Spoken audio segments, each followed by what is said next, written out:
এই দুনিয়ার পুরো জীবনটা এটা হচ্ছে লালসাময় একটা জীবন, লোভ, মরিচিকা, মায়াজাল।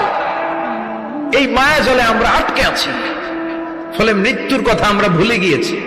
পাগলের মতো ছুটছি, আরো টাকা লাগবে, আরো খ্যাতি লাগবে, আরো যশ লাগবে, আরো দাপট লাগবে। আমার এত টাকা দিয়ে কি হবে? এত সম্পদ দিয়ে কি হবে? এত ব্যস্ততা দিয়ে কি হবে? তোমার স্টপ, থামুন, অনেক হয়েছে। আন্না, থামুন, take a rest, take a breath and think about death. Think that you have to go back to your Lord. একটু বসেন না, একটু ভাবেন যে আমাকে চলে যেতে হবে, চলে যেতে হবে। এই কোলাহল, এই ব্যস্ততা, এগুলো থাকবে, থাকবো না আমি।